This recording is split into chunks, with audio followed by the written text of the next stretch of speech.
Bom dia, sejam todos bem-vindos.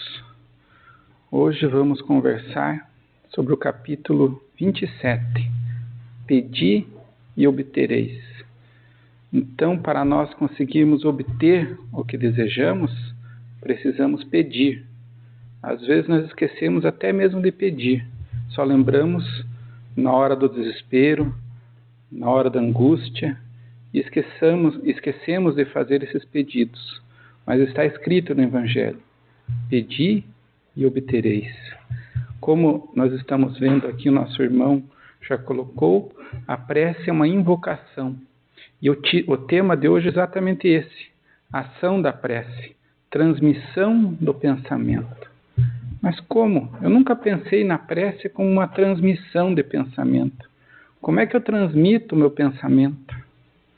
Será que é importante nós todos transmitirmos esse pensamento em oração? Por que é importante nós orarmos? Qual é essa função da oração na minha vida? Será que ela vai mudar alguma coisa na minha vida? Eu até às vezes oro, às vezes eu rezo, mas parece que não muda nada na minha vida. Não funciona para mim. Eu já tentei, alguns poderiam dizer. O que será que está me faltando para que a prece realmente mude a minha vida? Será que eu realmente estou querendo mudar? Todas essas questões, a quem quiser aprender um pouquinho mais, está no Evangelho segundo o Espiritismo, nesse capítulo 27. Aqui vamos dar algumas ideias. Todos esses ensinamentos que estão no Evangelho vieram do Cristo e jamais podemos deixá-lo em segundo plano ou colocá-lo inalcançável, inatingível, como se Cristo, como em outras religiões, fosse um Deus onde a gente não pudesse alcançar. Cristo é um ser muito evoluído, é o espírito mais evoluído, mas devemos trazê-lo para próximos de nós e não afastá-lo por ser quase impossível alcançar o patamar dele. Trazendo Cristo aos nossos corações, com seus ensinamentos morais, com seus ensinamentos espirituais e principalmente com seus ensinamentos consoladores que nos acalmam no nosso sofrimento, no nosso desespero, conseguimos finalmente ter a paz e o bem que todos nós desejamos, nós espíritos em evolução. Ainda mesmo nesse próprio capítulo, ou melhor dizendo, nesse próprio livro, no Evangelho segundo o Espiritismo, no capítulo, antes do capítulo 1, no prefácio. Então, quem abrir o livro vai olhar lá, o início tem escrito prefácio. E no item objetivo da obra, eu vou pedir a licença para ler para vocês. Esta obra é para uso de todos, abre aspas.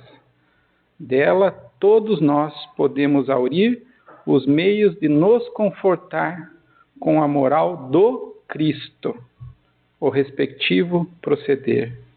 E a nós espíritas oferece aplicações que eles concernem de modo especial. Então nós entendemos qual é o significado da obra, podemos aplicá-lo melhor nas nossas vidas. Pois se sabemos de outras lições que o Espiritismo é o Consolador prometido por Jesus. Ele vence o materialismo, onde o materialismo não conseguiu aliviar o sofrimento. Não sei se alguém assistiu, mas tem um filme que já passou, de Bezerra de Menezes. E lá está muito bem ilustrado o desafio entre o materialista e também o Dr. Bezerra. E aqui eu trago algumas partes para nós tentarmos entender como foi esse desafio que o materialista quis fazer a nosso irmão e protetor dessa casa, Dr. Bezerra de Menezes. Depois o materialista tentar colocar seus argumentos, dizendo que o materialismo resolve todos os problemas e que o espiritismo em nada poderia ajudar, Dr. Bezerra, com a sua calma, com a sua paciência, com seu equilíbrio emocional, que às vezes nos falta, coloca: aceitamos o desafio, desde que o irmão traga para o debate um infortunado, que o materialismo tenha soerguido, tenha elevado, moralmente no mundo? Um malfeitor, um ladrão, um criminoso, um corrupto? A quem a dignidade humana tenha sido devolvida pelo materialismo. Um infeliz a quem o materialismo tenha restituído o riso, a alegria de viver. Continua Dr. Bezerra. Os desesperados da alma, a quem tenha restituído a paz no coração. Aqueles irmãos a quem a morte levou seus entes mais queridos. Talvez alguns de nós aqui já tenhamos entes queridos levados pela morte. E enresvelados na dor, sofridos na dor. Será que o materialismo trouxe alguma esperança a eles? As mulheres afortunadas ou desafortunadas, perdidas na vida, o materialismo conseguiu devolver a eles o equilíbrio, a serenidade, a paz? Aquele que não perdoa. Não, eu não perdoo porque isso não tem perdão. Foi ensinado pelo materialismo a perdoar? E os nossos semelhantes, que vieram do berço cego, mudos, paralíticos, deformados? Será que o materialismo ensinou a eles a serenidade, a calma, a paciência, a resignação para enfrentar o quinhão de lágrimas que a vida reservou? E agora, na atual epidemia que nós estamos, ele coloca também.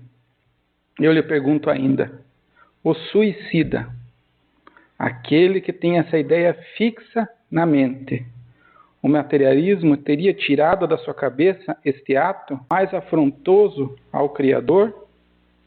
O materialismo esvai-se. O materialismo não preenche a nossa existência. O que fica é um vazio existencial. O que fica é um vazio espiritual. Traga-me, irmão, um só ser desventurado que o materialismo tenha tirado do cipó de sofrimentos, neste planeta de provas e expiações, e nós, espíritas, aceitaremos o repto, o desafio. De cabeça baixa, o materialista sai de uma reunião como essa, onde ele quis provocar a confusão, a discussão, sem argumentos, pois o materialismo em nenhuma dessas situações conseguiu. Envergonhado, viu o materialista que existem vários problemas onde a matéria não resolve, e o Espiritismo nos consola. E com a oração sincera, sentimos finalmente um alívio, uma calma, uma brisa, a amenizar os nossos sentimentos negativos, onde apenas a razão pura e simples não consegue amenizar. Precisamos estabelecer um sentimento no bem, um pensamento elevado, transformando nossos sentimentos negativos, ainda inferiores, em positivos e elevados.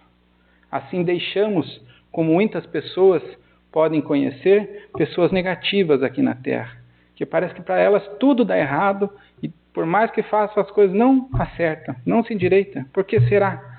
São pessoas negativas, que não têm toda a persistência, toda a resiliência em tentar transformar, em tentar mudar. E quem nos ajuda nessa hora não é a matéria, é o Espiritismo, transformando um sentimento negativo em positivo. É a nossa reforma moral que faz nós nos tornarmos um pouquinho melhor. Joana de Ângeles, que é um espírito ao qual o Divaldo está intimamente ligado, nos ensina. Como nós, seres humanos imperfeitos, nem sempre sabemos elevar os nossos pensamentos da vida a Deus, a Jesus, sugere uma oração, que é uma ponte vibratória e fácil para a construção daquele que deseja a vitória sobre os próprios sofrimentos e anelem pelo bem-estar pleno. A prece nos coloca, portanto, em relação mental. É como está escrito aqui, é a transmissão de pensamento com o ser ao qual nos dirigimos. Logo, portanto, quando oramos, temos que cuidar com o que pensamos, pois podemos ir para algum lugar que não deveríamos ir. Já sabemos do ditado, diga-me com quem andas, que eu te direi quem és.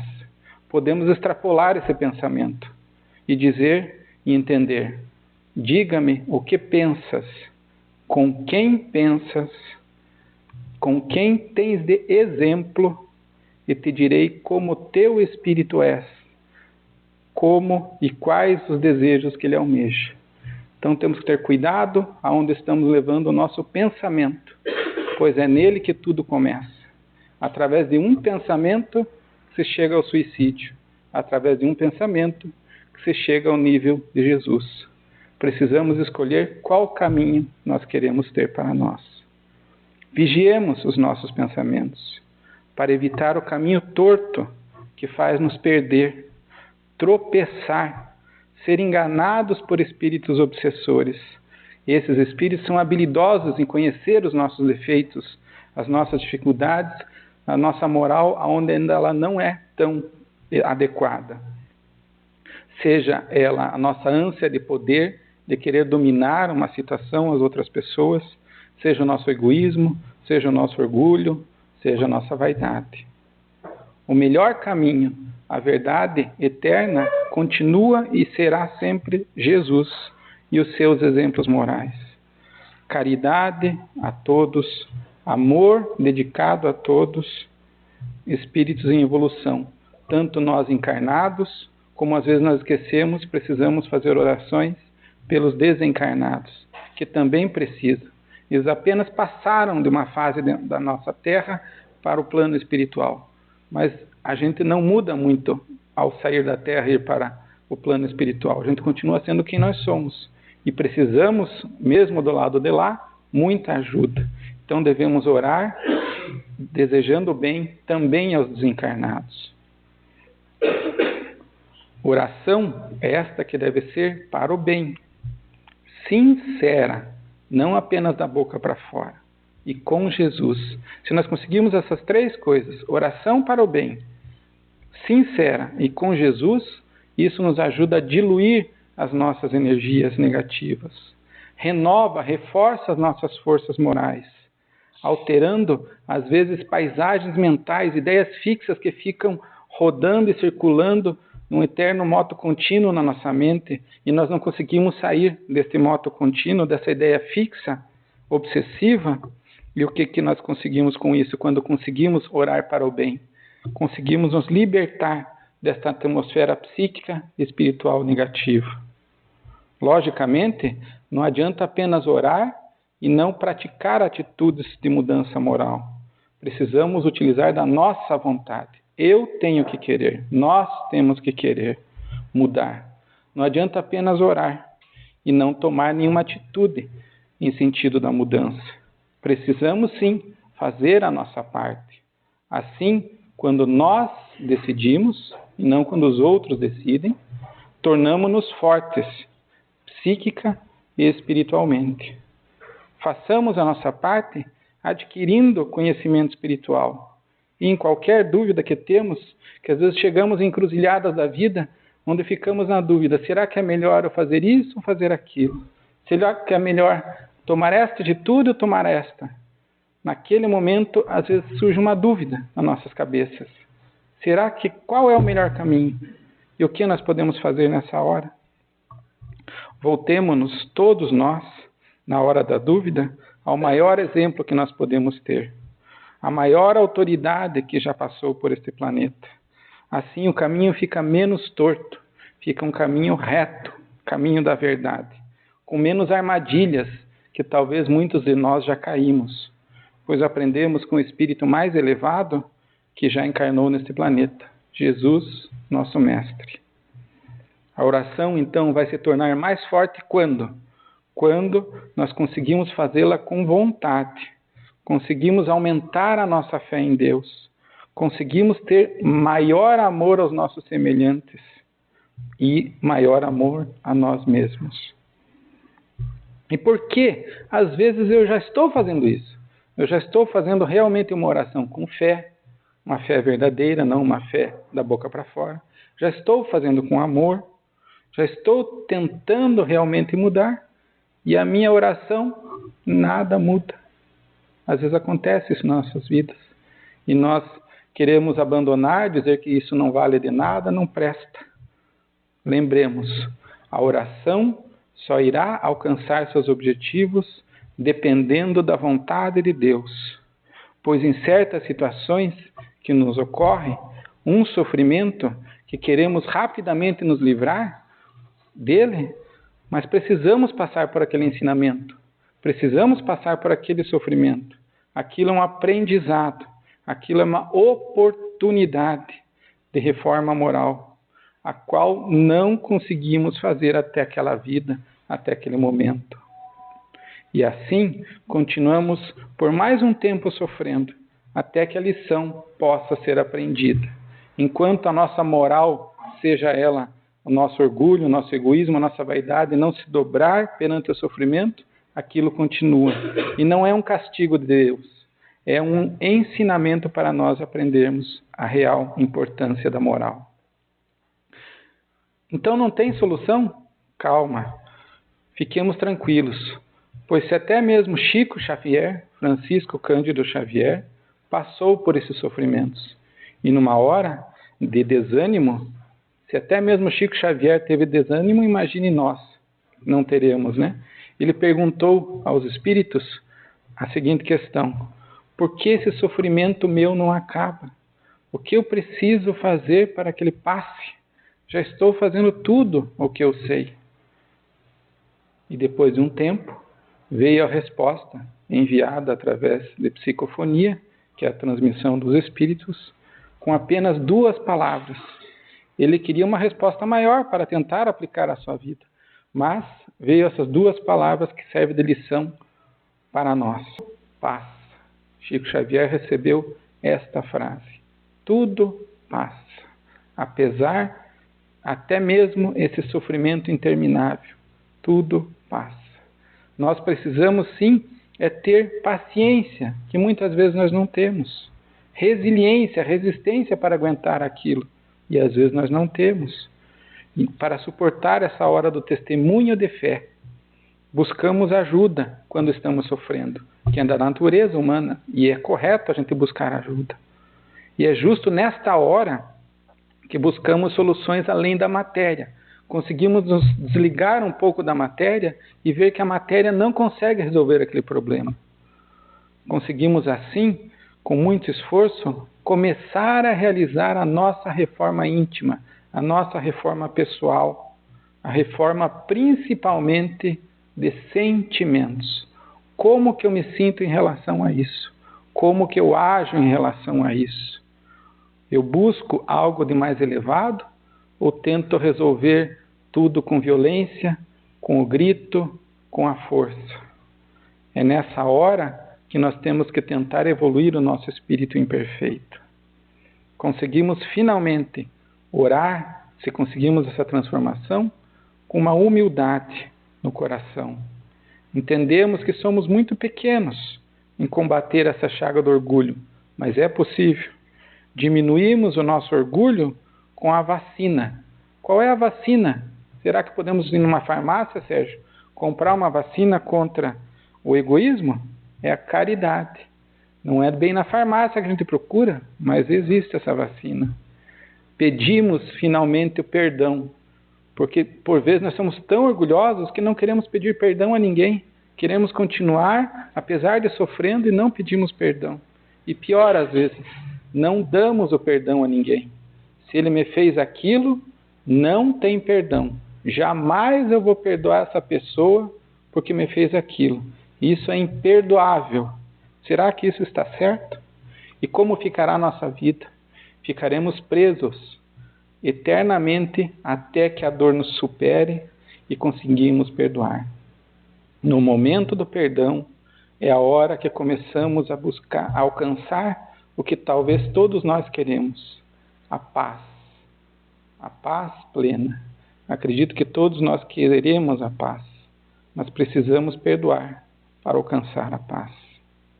No mesmo Evangelho, segundo o Espiritismo, no item 11, antes do que a nossa irmã fez a leitura, encontramos na oração sincera, encontramos força e coragem para resistir às tentações.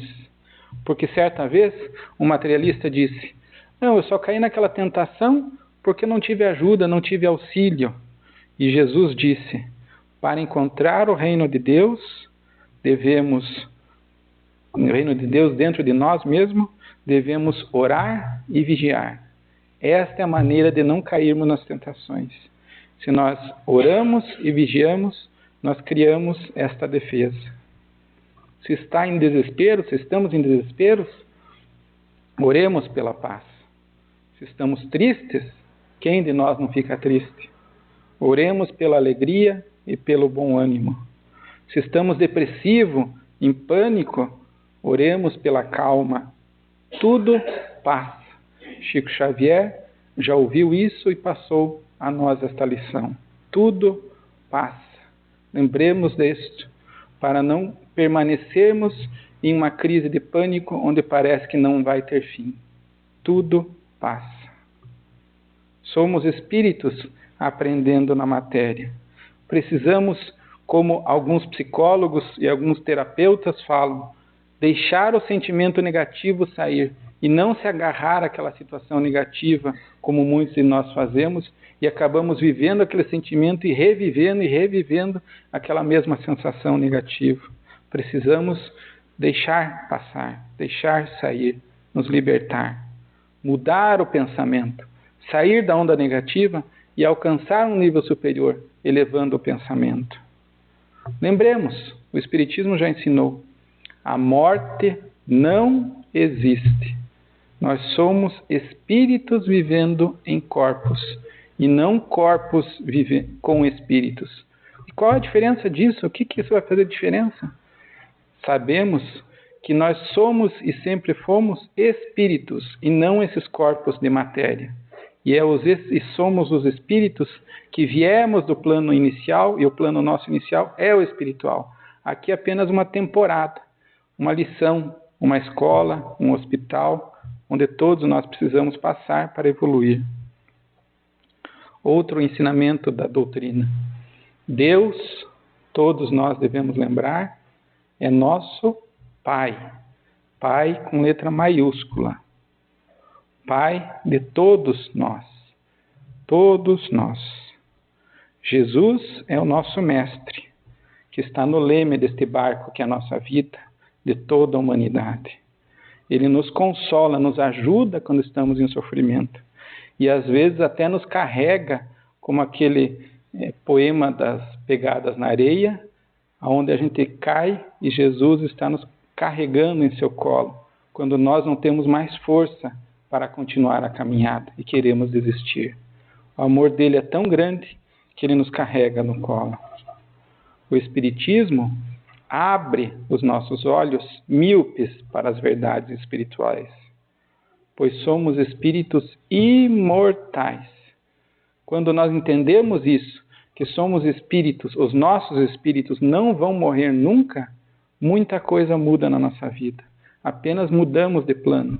Se nós sabemos que a vida vai continuar, para que fazer coisas inadequadas, maldosas nesta vida, se vamos colher as nossas responsabilidades na outra vida? Quem não tem esse conhecimento, aí tem, entre aspas, uma certa lógica nisso. Mas a nós que já sabemos que somos espíritos e vamos continuar vivendo, não tem porquê. Ao orar sinceramente, atraímos os bons espíritos. E quem não quer ter os espíritos de luz, os bons espíritos, os espíritos elevados ao lado? Todos nós queremos. E para que eles queremos ele aos nossos lados? Para afastar os nossos maus pensamentos, que muitas vezes nós mesmos criamos. Os bons espíritos não vão conseguir mudar o nosso livre-arbítrio. Então ele não muda ninguém. Os bons espíritos não conseguem. Depende de cada um fazer a sua própria mudança. E nem suspendem as leis de Deus, que são eternas e imutáveis. Eles também, os bons espíritos, não vão conseguir mudar essas leis. Mas são os nossos protetores, nos estimulando a fazer o bem.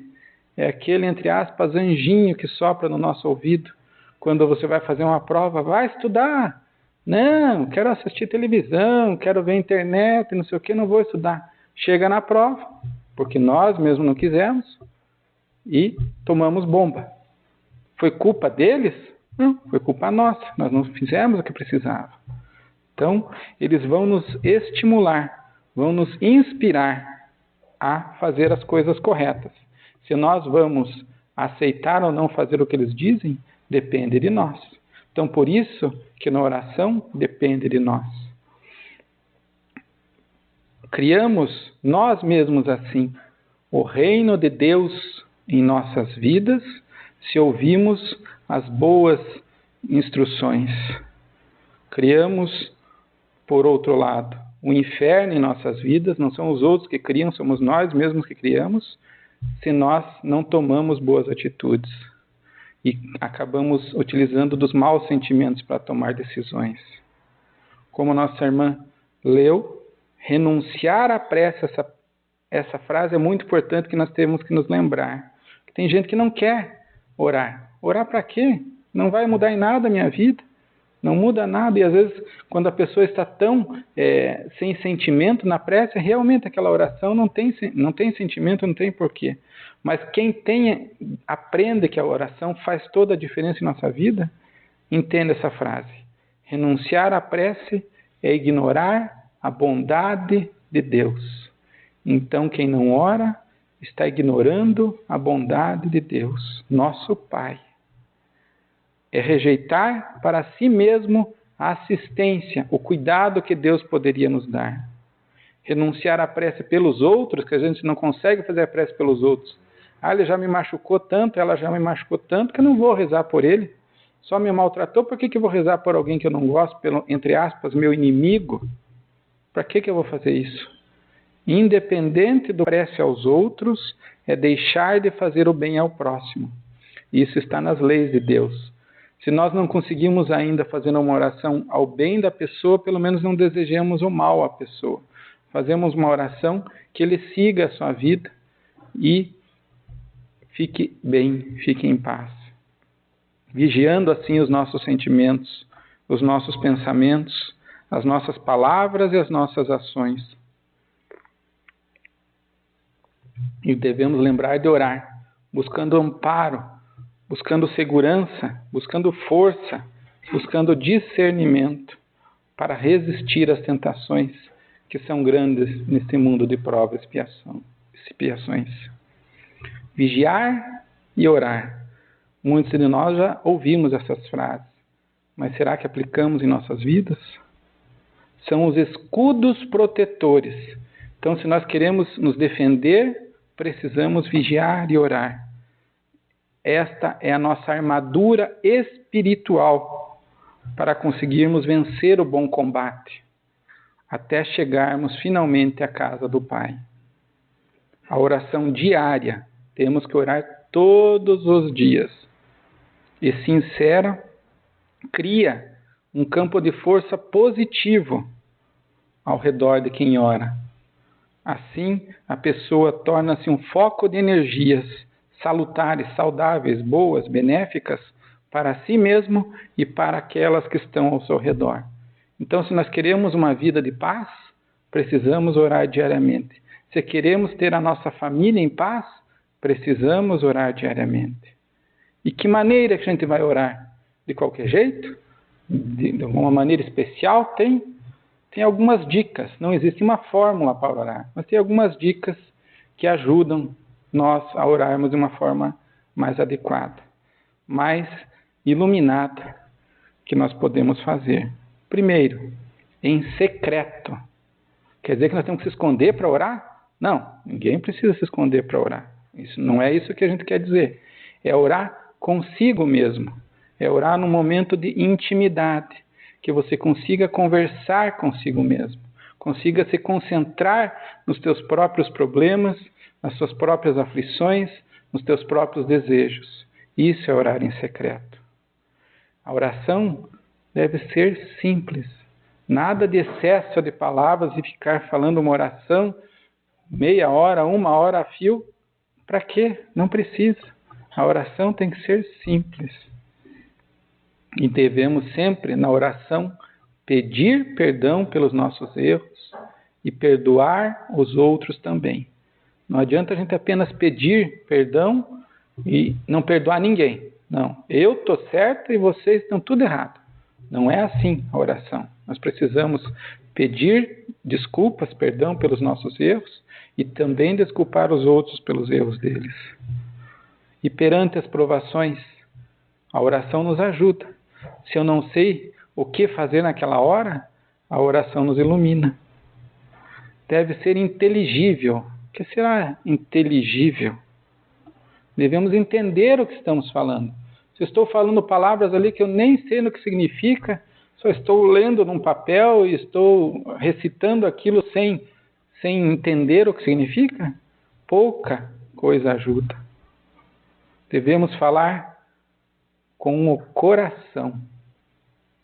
Será que na oração nós falamos sempre com o coração ou só decoramos e falamos aquelas palavras que já sabemos de cor? Falar com sentimentos, falar com um verdadeiro amor. Outra frase que eu achei muito interessante nesse texto é: a prece é o traço, é a linha de união entre nós aqui na terra e o céu. Então a maneira de nós nos comunicarmos é através da prece com o plano espiritual. É através dessa prece que conseguimos alcançar aos espíritos superiores, a Jesus e a Deus. E já terminando, Emmanuel ensina: o bom espírito não é somente aquele que te faz bem, porque nós sempre queremos um bom espírito nos fazendo bem, nos protegendo, nos ajudando. Assim nós estamos protegidos contra todas as dificuldades da vida. Mas o bom espírito não faz apenas isso, ele faz isso com certeza. Mas acima de tudo, o bom espírito é aquele que te ensina a fazer o bem. A quem? Aos outros, para que sejas igualmente um espírito bom. Então o bom espírito quer que a gente progrida, se melhore, se torne uma pessoa melhor hoje do que eu fui ontem. E assim ele te ajuda a entender as situações. Pois somos todos nós filhos de Deus. Espíritos caminhando para a perfeição relativa.